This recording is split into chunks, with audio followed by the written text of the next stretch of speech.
Welcome to the Celine podcast, the show that ignites your passion for leadership and empowers you to develop a culture of continuous improvement. I'm your host, Matt Sims, and in each episode, we bring you fascinating insights and invaluable tips from our incredible lineup of guests. What do they all have in common? Well, I'll tell you, they share an unwavering dedication to excellence and are the experts in driving engagement, improving metrics, and reducing costs. The Celine podcast with Matt Sims. You know it makes sense.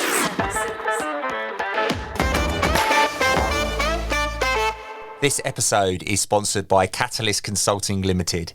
Catalyst Consulting exists to help people and organisations work better today and be ready for tomorrow. They have a rich history of igniting business transformation using business agility, lean, Six Sigma, strategy deployment, agile and change management. They can help you and your organisation to develop the skills necessary to work and manage differently. To find out more, check out catalystconsulting.co.uk.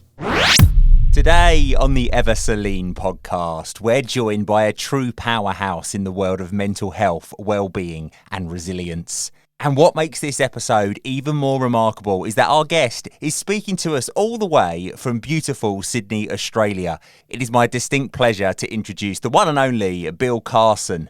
Now, Bill is not just a professional, he's a visionary leader who has made it his life's mission to affect change and make a lasting impact in the field of mental wellness. As an accomplished author, a creative speaker, a compassionate facilitator, and a transformative coach, he has dedicated his entire career to helping individuals, companies, and communities overcome the complex challenges of mental health issues. His commitment is nothing short of awe-inspiring. Bill has empowered countless individuals to cultivate the skills and strategies necessary to enhance their empathy, elevate their mental and emotional well-being, and construct an unshakable foundation of resilience. Bill's reputation really does precede him. He's a sought-after luminary in the fields of mental health, resilience and mindfulness, but his dedication doesn't stop there. Bill has volunteered over 650 hours as a Lifeline volunteer telephone crisis supporter, demonstrating his passion for helping others is not confined to the professional realm. Recently, he added author to his list of accomplishments with the release of his book, Safe Conversations for Work and Life. This book provides invaluable insights on how to have meaningful conversations about mental health and well-being, conversations that make a profound difference to somebody's life. In this episode, Bill will offer a wealth of insights. He provides practical tips for incorporating mindfulness into your daily routine, helping you stay present and grounded. You'll gain fresh perspectives as Bill explores the dynamics of empathy versus sympathy, shedding new light on these critical concepts. He equips you with invaluable strategies for managing stress and warding off burnout, all aimed at enhancing your mental and emotional well-being. And for managers, Bill offers guidance on recognizing and supporting team members' mental health challenges through empathy. This episode really does cover various aspects of personal and professional development, including the impact of change management on human beings. Bill's expertise will leave you better equipped to navigate these essential areas. So get your notebook out and expect some actionable insights and skills, all delivered in the expert tones of Mr. Bill Carson. Bill, welcome to the Celine podcast. Thank you, Matt. That's an outstanding introduction. Thank you very much. I really appreciate that. You need a massive roar and a round of applause as you walk on stage. Yeah, I love it. But it's all true. You've got a fantastic reputation. And in doing the research for the show, I've done lots of Googling of your name. And found some fascinating articles and bios about yourself that I've read and really, really enjoyed. And I've also read the first 2 chapters of your book, Safe Conversations for Work and Life, which was absolutely brilliant. I really enjoyed it. Thank you, Matt. Yeah, it's lovely. It's lovely to be with you. And this is a topic that, as you can tell, I'm hugely passionate about, and I want to support you and your listeners to get value from what we talk about today. And it's a real good fit as well, as we were saying just now, that change management in particular is quite an emotive subject. You know, people going through change, it can be really challenging. So I think understanding what that entails and thinking about the individual and the human being behind the change is so important. So this whole topic of change really, fascinates me. And one of the really interesting distinctions is that when change is stimulating, we don't mind. So the change of going on a holiday, to be stimulated, to see new environments, change me, like get me out of my work and home and happy days. One of the big issues that a lot of people resist change at work is that it's not stimulating. It's like really imposing, and it's like, oh my goodness, why am I doing this? And I had the experience yesterday. One of the organisations I work with is Mental Health First Aid Australia, and I've run, over 250 mental health first aid accreditation workshops. Anyway, they've done a major upgrade on their system, and as we know, major upgrades on systems. What's going to happen when they, reboot it and let's get going? It doesn't work. Yeah. And guess what? So I go to log in, and it doesn't accept my login. And it's and then recreate password. Try to recreate password. Doesn't recreate password. Now I immediately had the not uncommon stress reaction of, I won't actually say what I felt, which was, oh, here we go, bloody blah blah blah. And I was noticing my negativity. And one of the things I've been practicing for quite some time is there's amongst many methodologies from cognitive behavioral therapy, for example, is a methodology called cognitive reframing. And I kind of, or sometimes referred to as cognitive reappraisal. I tend to, my own version is, as I call it, positive reappraisal. And I'll give you a bit of context for how it works. And Matt, do you have children? Yes, I do. Okay, and so imagine your 5-year-old, and our son Richard is 27, and a classic scenario is when Richard was 5, and just younger, he'd love to go to the $2 shop, because there'd be things in there, like a boy wanting to buy things. So we'd buy one thing, and then one's not enough, then he's got to have another and another. Anyway, so he'd see something and and I'd say, no, Richard, we need to leave. And he'd be on the verge of then throwing a tantrum, as any healthy young child would do. And what I'd do is, and you've probably done this as well, like lots of parents, is you then do a sudden pattern interrupt and redirect his attention. And then I'd head towards the door and go, Richard, have a look at this. And Yes. then I'd grab him and then head out the door. And then we get outside and then redirect his attention again. And it's like, oh, look at the truck. And, so shifts his little brain being stuck on the upset. Yes. Am I making sense? Have you done kind of similar things? Absolutely, yes, I do. Although, funny enough, my wife does that to me when I'm in the shop that sells like TVs and things like that. She's trying to divert my attention out the store. Exactly. Yeah. Yeah. And there's lots of kind of ways it can be done. So as a way to do that for us as adults, amongst many things, is a strategy I learned quite some time ago, which is in that experience of the frustration, then I just suddenly do a total pattern interrupt, positive reappraisal. And I responded with, I just, said, how good is this? The frustration of the damn thing, Yeah. won't accept my new password. How good is this? Now, at some level, intellectually, it's like, oh, this is absolutely bloody ridiculous. But here's the reason why it works is because what it does is it immediately shifts our mental and emotional state.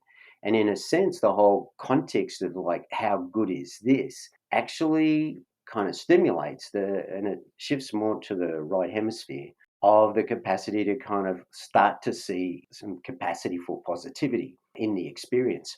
And sometimes a lot of people who are really stuck on negativity, they don't like doing this kind of stuff because they think that it's just Pollyanna-ish and doesn't solve the problem. But the reality around vast amounts of research is that when we shift mentally and emotionally, and particularly sort of more an accessing out of the left hemisphere into the right hemisphere, more of the positive thoughts and feelings, we actually then bring more of a whole brain capacity rather than just a half brain capacity to actually then think more effectively about the complexities of what we might be experiencing.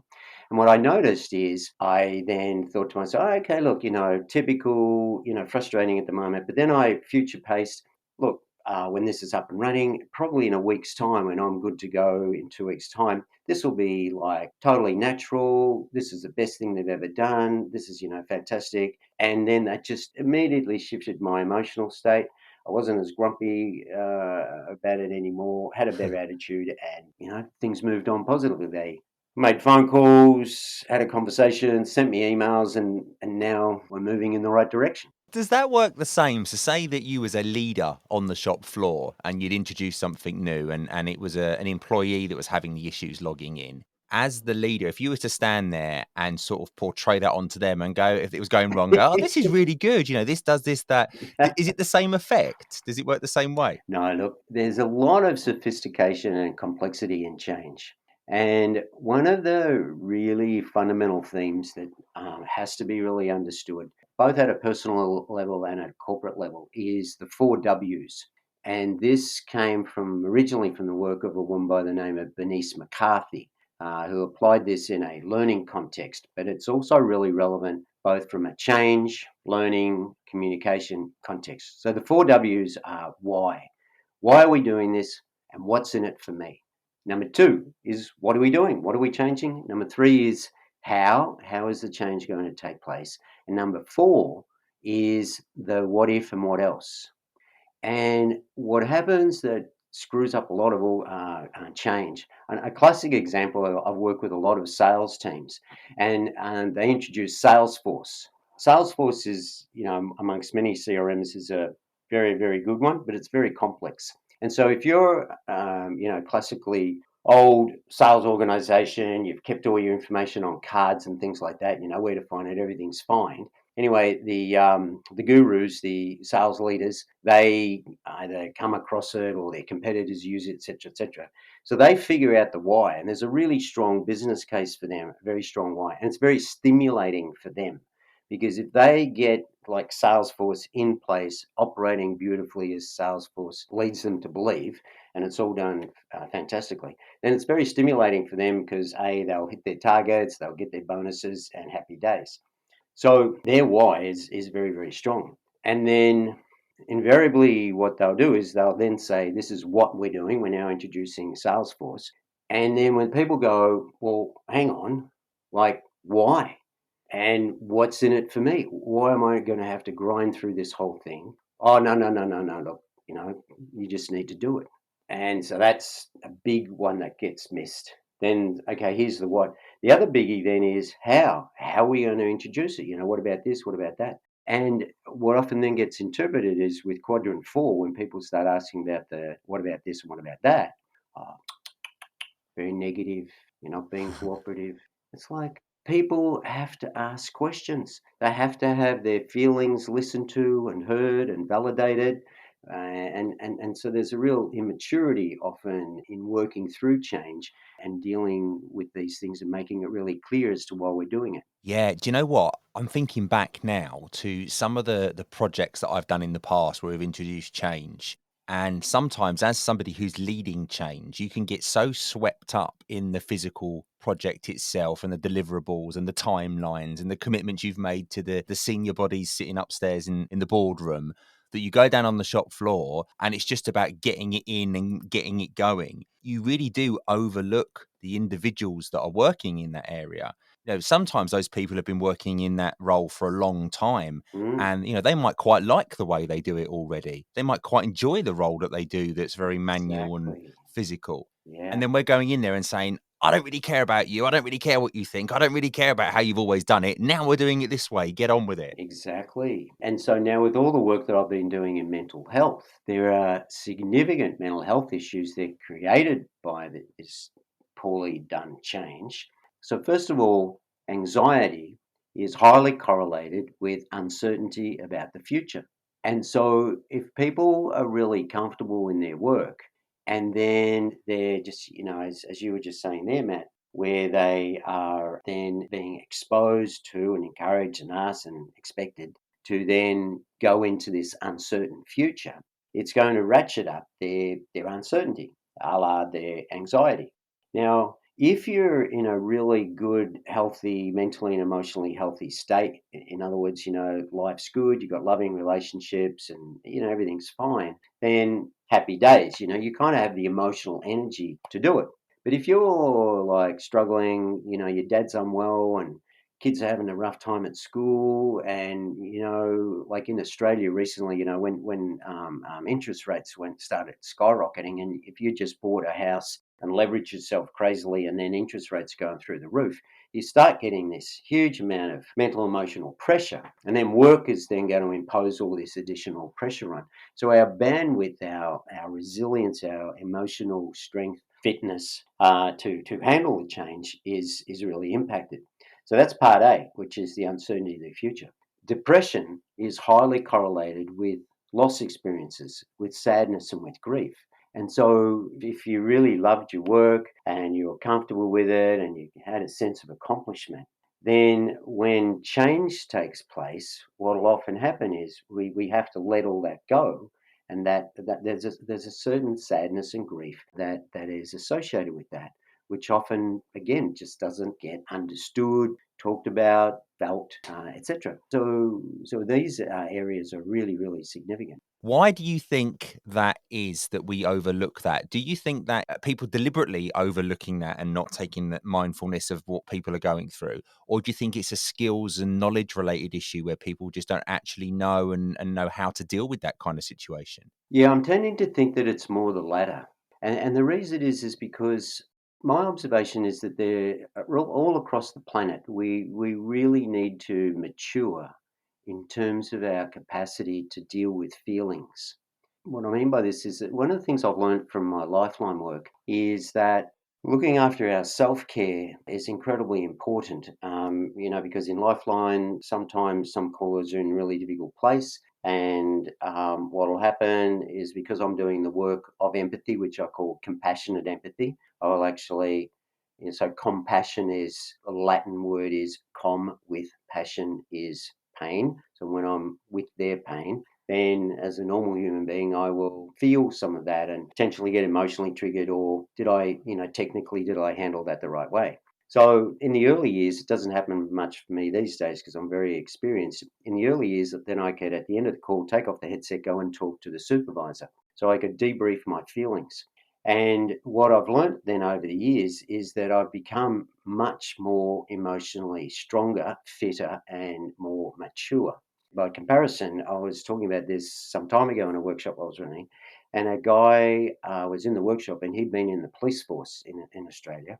And he said that in all the years that he was in the force, back in those days, and it's possibly a bit different, he could never talk about his feelings. And he'd see some really difficult situations. Couldn't talk to his partner, could be too horrific for them.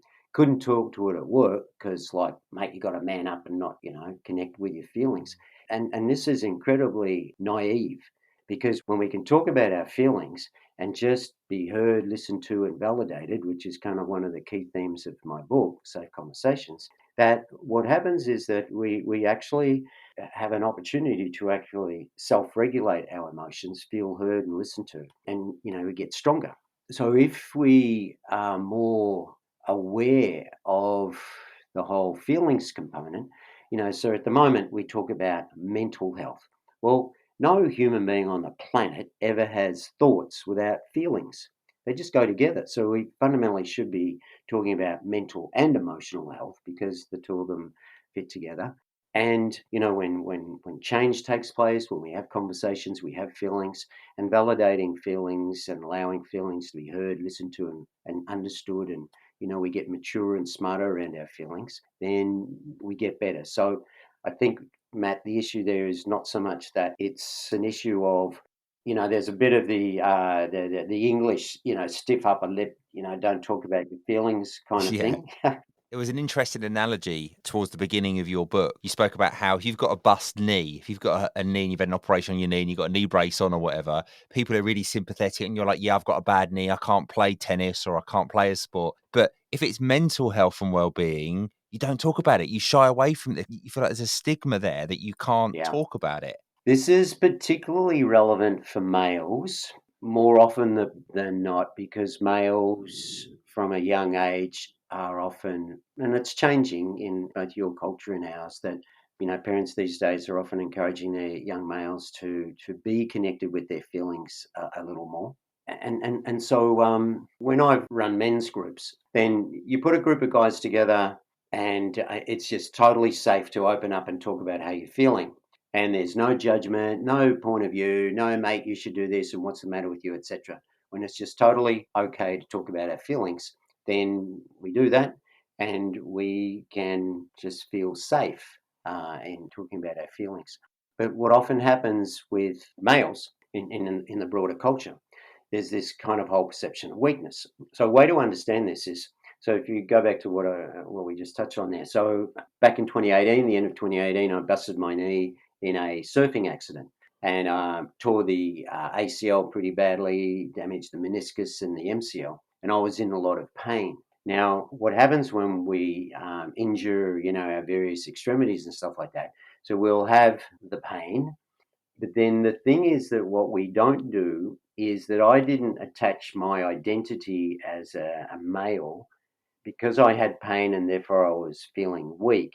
I then didn't attach my identity, therefore I am a weak man because I'm got this pain. Now, that problem that happens when we experience emotional pain and loss experiences from a relationship breakup, or the loss of someone close to us dying, and we're hurting from that loss, with the pain, and particularly when a male maybe got a lot of underlying trauma, they got what I call an internalizing stress reaction style. I'm not good enough. I'm not worthy, and they go to a place of, I'm not good enough. I'm not worthy. People would be better off without me. When feeling that pain, what the problem is that it gets attached to our identity, I think, and I'm feeling this pain, therefore I feel weak, therefore I'm a weak man, and therefore I can't talk about it. I've always suffered with mental health. I've always had issues. And I can trace it right back to the moment that it started in my childhood where I had a traumatic experience, Mm, and I know where it came from. And I've kind of learned over the years that it's part of me and that's who I am. mm, And I've accepted it. But I've always been very open about it. So I'm very happy to talk about my mental health issues, my anxieties, my stresses. And I actually find talking about it makes me feel mm, so much better, especially when I bring it up around people that say I've just met somebody, not in the supermarket. I don't wander around and go, "Excuse me, by the way, you have mental health issues like me." But I'm open about it. If I get to talking to somebody and something comes up around it, I'll talk about it. And do you know what? 9 times out of 10, when I do that, the other person will then turn around and mhm. let on that they have similar issues around anxiety or stress. Yet you would never know it looking at them. You would never be able to tell, and they would never bring it up. But because I've brought it up and shown that little bit of weakness is the wrong word, but I've shown that little bit of, behind the curtain of me, they then do the same. And I like to encourage that because it does help me. Yeah, exactly. And so that's another theme that I talk about in my book. And that is that one of the things I think is really important for us to, all of us as, as humans, adults, particularly to be mindful of, is this whole question of, am I safe to talk to?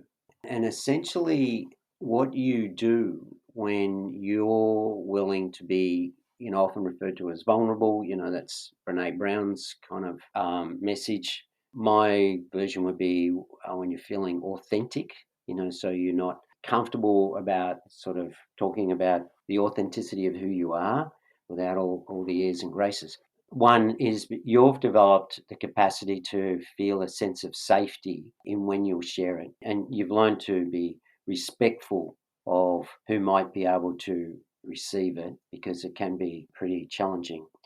But then what you do is, because you actually lead with your own authenticity, then you're actually therefore signaling that I'm safe if you want to open up and talk about your own experience.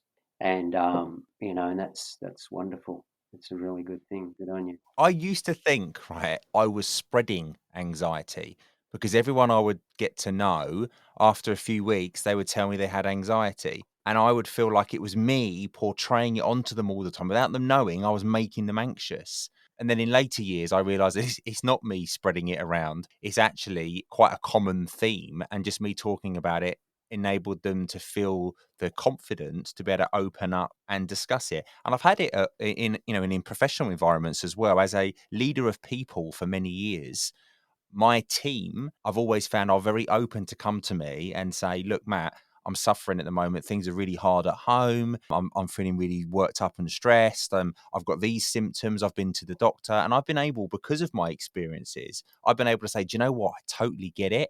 What works for me is this. Have you thought about this? Have you thought about that? And I've been able to manage their workload and them as individuals because of that. Exactly. But somebody who's never experienced that, being a leader of people, that must be a really difficult thing, because someone comes to you, you've got no experience of dealing with it, you've never felt it yourself. Someone comes to you and goes, I'm having a hard time at home, not slept much, or I'm feeling really wired and anxious. Some leaders who have never experienced it might turn around and go, well, that ain't my problem. You're here between 9 and 5. Get on with the job I pay you to do. Exactly. And fundamentally that's got to change. And, that's a big skill set that I teach in the workshops, the Safe Conversation Skills workshops. Because you see, the distinctions is you have inherently a capacity for empathy and compassion for other human beings. And because you've done work on yourself, you had that self-awareness, that you therefore created the safety for other people to come to you and talk about it.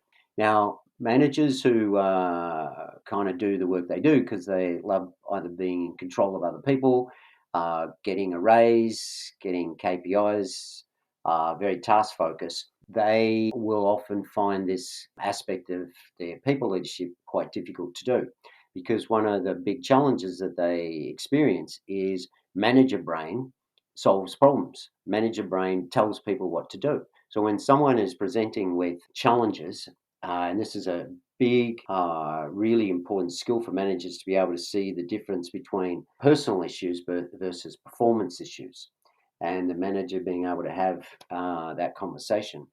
When a manager can't, it's really unpleasant for the people. And in fact, there's legislation now that's going to change all that over time. But when a manager can do it, what I teach is you turn off manager brain. This is not your problem to solve. And it's a conversation that's very person-centered. And essentially what you're doing is that you're engaging in conversation with that person to help them develop their own self-awareness around what's happening for them, and then therefore what resources would be most suitable. Now, one of the big distinctions that I make and then people really take away is the big distinction between the you and the I. And the big distinction for a lot of managers is that they think that they need to be making I statements and sort of telling the person what to do or talking about their own experience. No. You focus on the other person, reflecting back feelings, helping them to develop their own self-awareness, helping them to access their own resources, their own self-care, professional services, whatever. And then at some point, it might be useful to talk about one's own experience, but really that's not highly encouraged. Mm. When you've got good relationships with people and good trust, then you might want to do the I, but generally it's about the you. It's a soft you, and it's not an accusing kind of you. Are you ready to elevate your team's ways of working? Are you seeking fresh insights and growth opportunities? Our experts will assess your team's practices, providing valuable insights for improvement and celebration. Reward and recognise your team with this certification tailored specifically for creating an improvement culture. The BQF Academy accreditation acknowledges your journey, outstanding outcomes, and future plans. Whether you utilise Lean, Six Sigma, project management, or continuous improvement techniques, this certification celebrates your incredible work and positive impact. Propel your team's performance to new heights with the BQF Team Excellence Culture Certification. Visit www.bqf.org.uk today and let's celebrate your success together. 13-time Shingo Prize winner Dr. Jeffrey Leiker and Toyota Kata author Mike Rother have created the Improvement Kata and Coaching Kata online course. This inexpensive, compact program is designed to transform your thinking and approach, making you a highly skilled learner and coach. Engage in deliberate practice to turbocharge your progress. You also get lifetime access to the materials, including all of the bonus interviews. Why pay up to 10 times the price elsewhere, listening to some consultant, when you can gain direct insights from the masters themselves? Skip the rest and go with the best. Join us today and embark on your journey to excellence. Just click on the link below to start your journey. There's a piece in the book that you mention about the manager doesn't need to be the problem solver. If someone's come up to you and told you that they've got issues and they've got problems and they need some support, I think what you were getting at there is it's not for that manager to go, I know all the answers, I've suddenly become a GP, a mental health practitioner, I can solve you. Yeah, the better conversation would be inviting the person to have, so let's say, for example, we just kind of little mini skills practices, role played it. Yeah. And let's say you came to me and said, look, I'm really kind of struggling with some stuff at home. One of the kids is unwell, my dad's unwell, etc. It's really putting a lot of pressure on my mum, etc. Then the question I'd be asking you then is, so tell me a bit more about, what you've done so far. What resources have you got around you to support you, so far in terms of what you're doing? So let's do that. Okay. So then what will happen from that kind of question is, and I scale it in my head, let's say you might respond with, look, I've done nothing. I don't know what to do. I've tried these sorts of things. And then I might ask, because then I'd sort of go, okay, what might be, what do you think would be really helpful for you right now? What do you think would be? So you see there, what I'm inviting is that the other person develops their own self-awareness before I start rescuing them, in a sense, with my I-ness as their boss. I see. Do you know what's really interesting is that approach is exactly what we encourage on a Gemba walk. So if you're going down onto the shop floor and you're doing a Gemba walk and you're talking to the people that actually do the work and you want to understand the problems in the workplace, you don't go down there and give closed questions. You go down there and say, talk to me about how you feel about what you're doing today. Talk to me about how that works over there. So it's the same logic, isn't it? Yeah, exactly. So, a classic example is this one. And Matt, have you ever experienced a situation where someone, maybe your partner, has said to you, you're not listening to me? All the time, Bill. All the time. It's common. So it's probably not uncommon for a few of your listeners as well. You're not listening to me. It's like, well, hang on a minute. And so the male brain will, I heard what you said and processed it, and I care about you, I love you, and can tell you got a problem, and here's what you should do. You're not listening to me. What? I heard what you said. And see, here's the massive error, and this is a huge one that I think is incredibly important all over the world. And because girls can sometimes do it to each other. It's the distinction between empathy and sympathy. So empathy is them-pathy. So you know how we go, hold 'em, fold 'em, apostrophe. So think of it as them-pathy. So the pathy is from the Greek word for pathos, meaning feelings. So it's empathy is them feeling, so being present with the other person's feelings. Sympathy is self-pathy, so it's self feelings.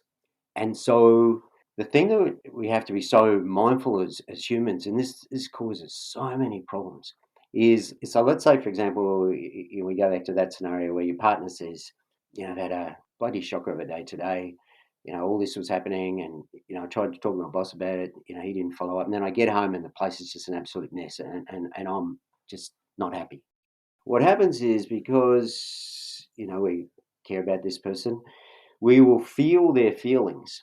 And then what happens is that if we're unconscious to noticing that, we feel the feelings, then it'll fire up our stress reaction. And our stress reaction will then be to either externalize our thoughts and feelings, our self feelings onto the other person and project onto them, what they should do.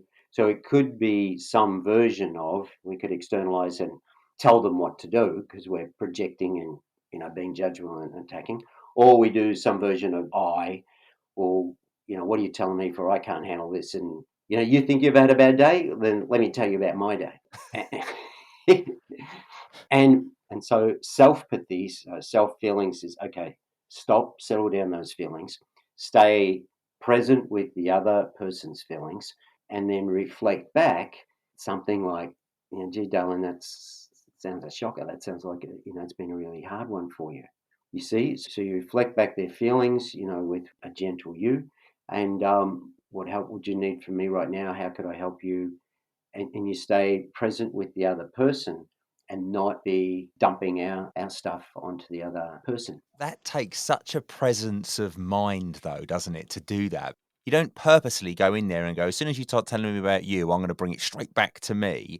It just naturally happens. So you really need to Mm. stop yourself and think. And to stay connected is quite a challenge sometimes. I mean, sometimes it goes in one ear and out the other for me.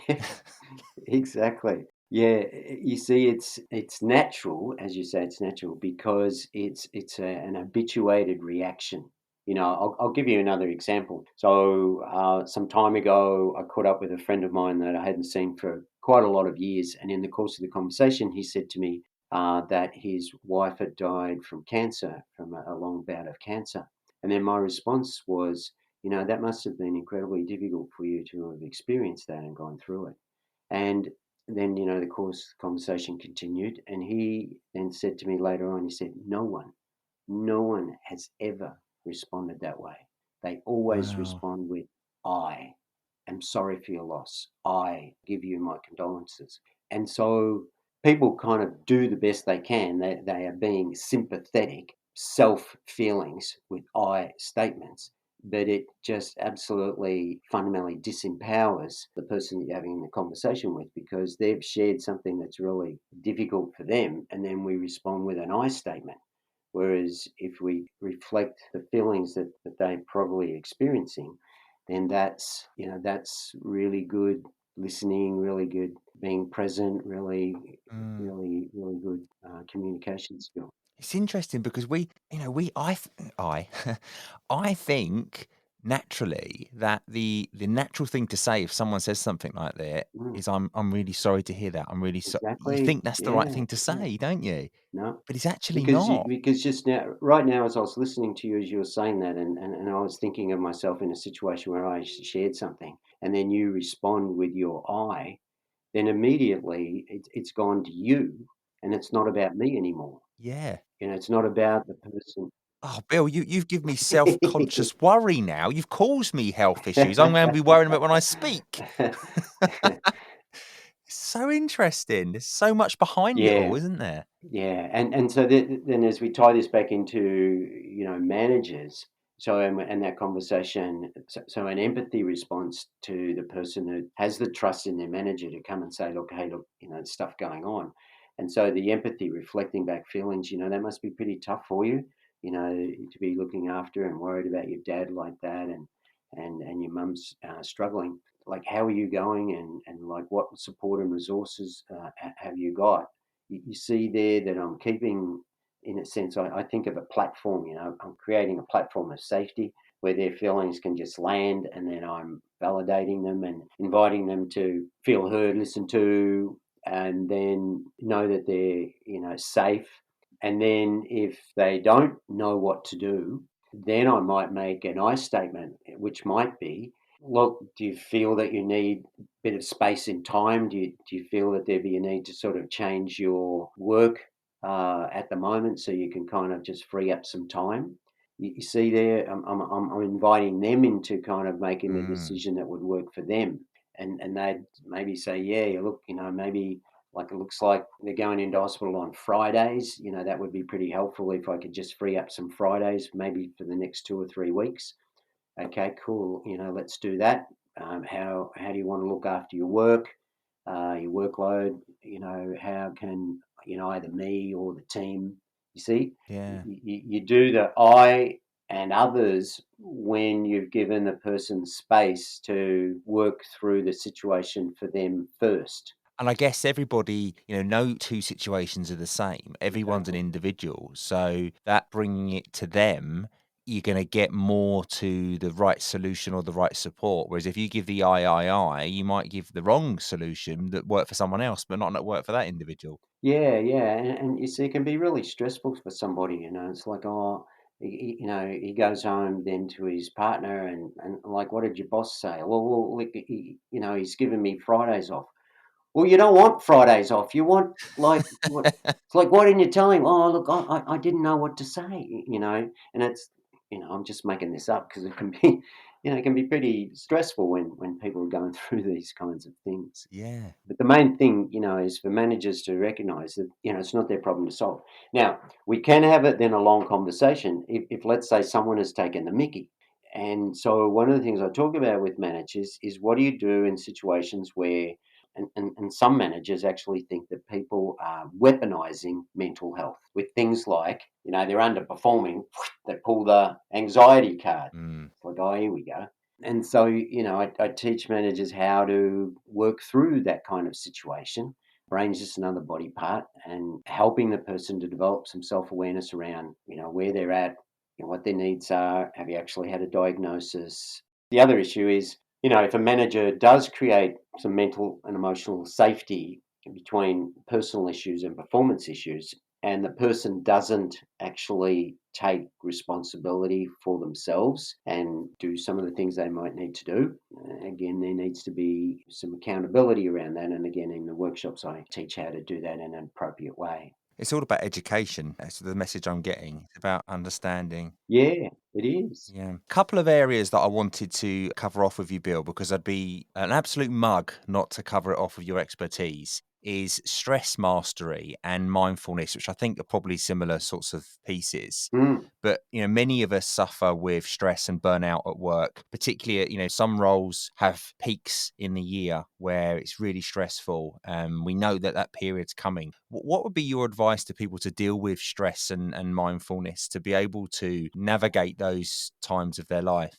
So, one of the things that I teach is that in any moment in time, we can essentially have this scale of like 1 to 10 of my energy level. So, how am I feeling at the moment? What's my energy like? So, 6 to 10 is what I call energized, 4 to 5 is feeling empty, and then 1 to 3 is feeling exhausted.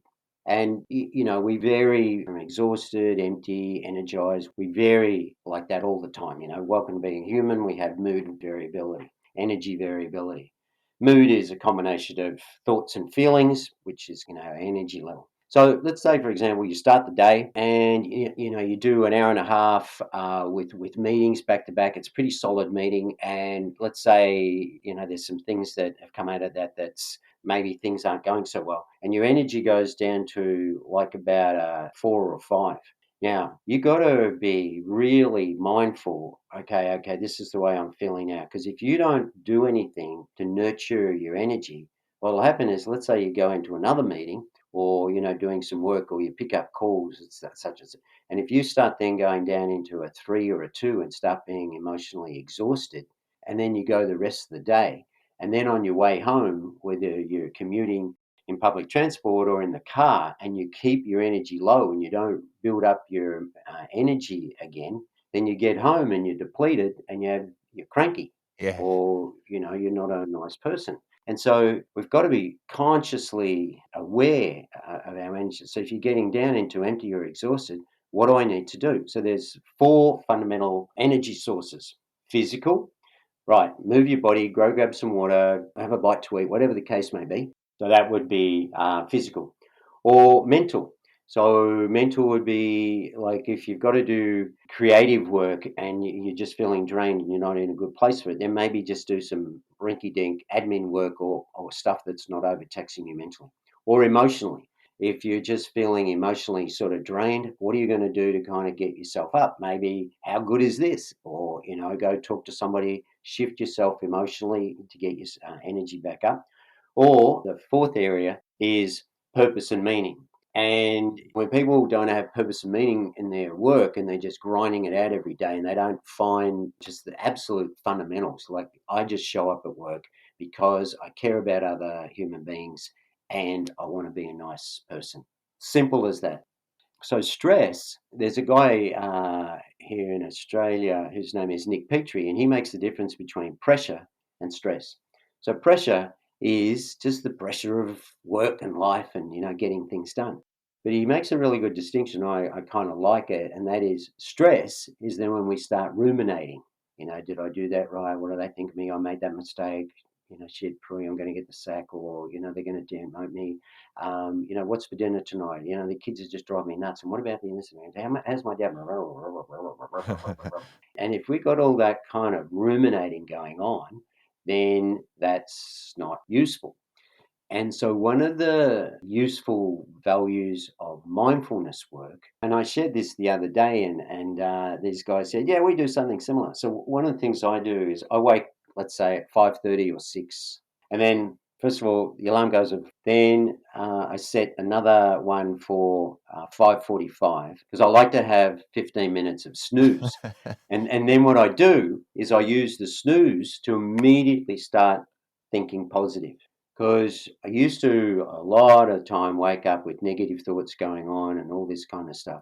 But then now I do gratitude, I'm grateful that I'm alive and grateful that I can give my gifts and, just thinking sort of positive stuff. Sometimes I'll fall back to sleep. Then the alarm goes off again 15 minutes later. And then I just fall out of bed onto the floor, on the carpet, cross-legged, and then I just do a mindfulness activity for about 15 minutes. Now, all that is, there's huge amounts of, things you can do, but just making it incredibly simple. The reason for closing the eyes, I mean, you can close your eyes or just stare, but it's good to be focused, because if your eyes are all over the place, you get distracted.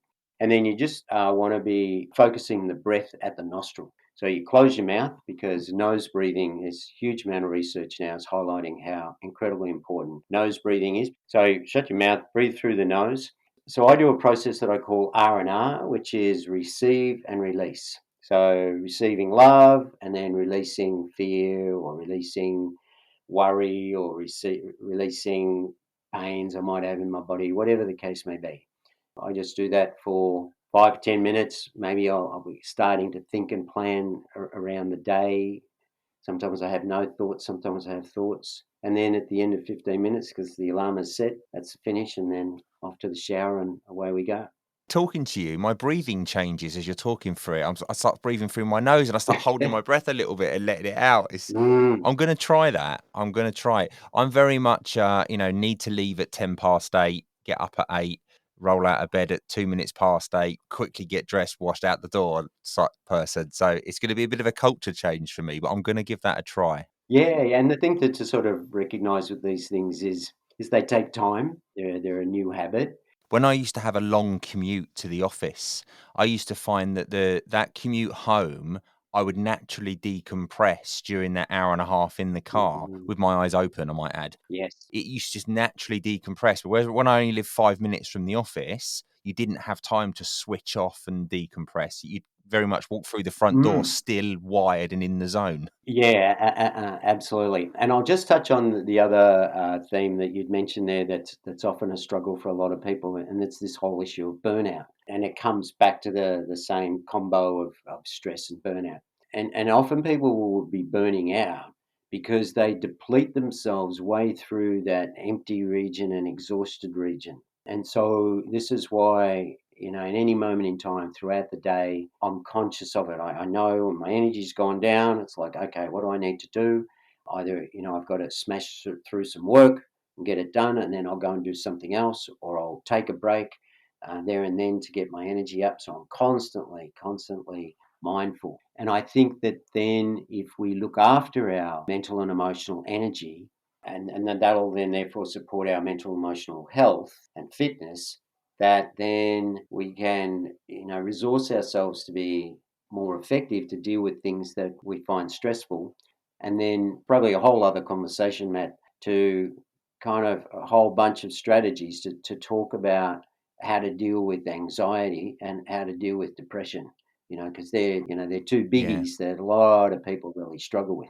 Oh, well, Bill, it's been absolutely amazing. You've really opened my eyes to certainly the way I behave and the things that I think And the way I come across to other people, particularly the sympathy and the empathy piece, I think is very, very eye-opening. I have no sympathy for you, though, because I'm about to put you through the yes-no game. Oh, good. Okay. Yes. Oh, now, see, right there, with the uncertainty of that, I could do anxiety, which is, oh my God, Yeah.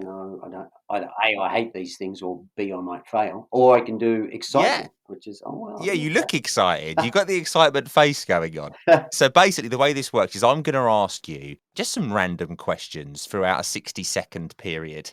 There'll be some intense music playing in the background to add a little bit of stress. And basically, you can answer any way you like, but you cannot say yes, no, or any variants of yes, no. And we'll see how you get on. Now, yes, no is the most used word in the English language, most used words, should I say, in the English language. So it's quite a challenge not to reply yes, no. You up for this? Yes. So, Bill, 60 seconds are loaded on the clock. You can say anything you like, but not yes or no. Is chocolate considered a type of candy? It's a beautiful thing. I love 70% linked. What are the main ingredients used to make chocolate? Cocoa is such an important ingredient. There should be less sugar. Does cocoa come from cocoa beans? As far as I know, it does, and one of the countries that grows it is Colombia. Do penguins live in the Arctic? They do, and there are also some not far from where I'll future live in Victoria. Are you sure? Last time I was there, they were there. Is the Eiffel Tower in the United States? Last time I saw a picture of the Eiffel Tower, You did it, Bill! You did it! I like your strategy of answer as long as possible so there's less questions firing at you. Very good strategy. Well done.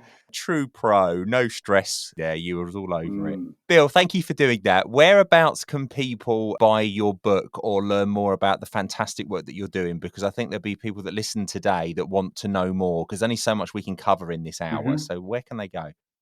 So first of all, the book's available on Amazon, Safe Conversations for Work and Life.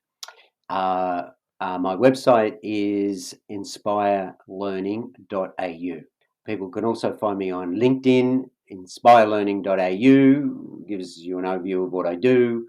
The main purpose of the book is actually to run the workshops. They're 3-hour workshops to teach leaders, managers, and team members how to notice the signs. First of all, teaching them about mental health awareness, and then also noticing the signs where someone might be struggling, and then be able to have the conversation in a caring, person-centered way. No telling, no fixing, and no judging. I do recommend Safe Conversations for Work and Life. It's really well positioned and it's really easy to follow as well. And for someone like me who sometimes struggles to absorb the written word, I didn't find that with this book. You've hooked me, which is probably your marketing plan. Thanks very much, Matt. Wonderful. Today's chat with Bill Carson dropped some serious wisdom nuggets, and here's what really stuck with me as key takeaways. Change is a roller coaster of emotions, right? Knowing how folks react both positively and negatively makes the difference when change hits. Ever tried flipping a bad mood to a good one? It's hard, isn't it? Bill talked about shifting your mindset, focusing on a positive mindset and keeping check of emotions. He spoke about the 4 W's of change management. They were great. The why, the what, the how, and the what ifs. They are like a roadmap for making changes in the workplace, well worth jotting down in your book and thinking about that when you deploy change in your workplace. Now, for real, when change hits, people's emotions matter. Ignoring how it messes with folks' feelings can crank up the stress levels big time. Factoring this into the planning stage and keep emotional wellness first will reduce the impact of change and bode well for a successful and sustained change. Talking mental health? Are you? It's a big deal. Making it safe to chat about tough stuff builds networks that really have your back. It's okay not to be okay. Creating safe spaces for real talk is huge. Being open and raw helps build trust and bonds with other people. Validating feelings, yep, it's legit. Being genuine and respecting how others feel makes a safe zone for these conversations. Now, leaders' empathy is critical. Having empathy and backing up your teams dealing with their stuff, that's leadership gold. That's true leadership. Empathy over sympathy. That's a massive message that I got from Bill today. It's about understanding others' concerns or worries without making it about your own tales. That's how you really connect. It's so easy to fall into that trap of the I. Think you. Now, balancing stress and mindfulness and knowing when to take some time for you, it's super important for staying cool, collected, and focused. Leading a team means also holding folks accountable and having their backs when mental health stuff comes into play. In my career, so often I felt let down in this space. There's so much that can be said for a leader who shows compassion, understanding, and is supportive, even when it's a hindrance to the business plan. Finding ways to handle all of the mental and emotional energy, that's the key to handling tough situations better. And you know what? Resources for learning are out there. Bill's book and workshops on mental health are top-notch tools, and the links are down in the show notes. Overall, today's talk hammered home the need for empathy, being real, staying mindful, and giving space for everyone's emotions, both at work and in your personal life.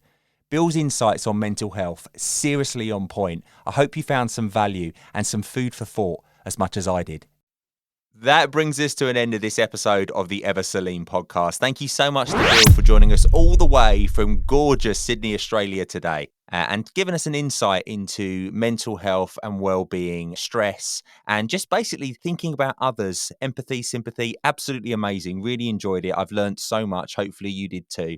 If you like the sound of today's show and would like to hear more, please subscribe and follow the Ever Celine podcast at everceline.com. We'll also find episodes that you might have missed. If you can, please take a moment to like and review the Ever Celine podcast on the platform that you listened on. I'd be extremely grateful, and your review really does mean so much, and I appreciate every single one. If you're on the social, search for the Ever Celine podcast, give us a follow, and let me know your lean efforts, because I'd love to hear all about them. Thanks so much, and I'll see you on the next episode. And don't forget, Ever Celine. You know it makes sense. The Ever Celine podcast is researched, produced, and recorded by Matt Sims. Visit everceline.com to find out more.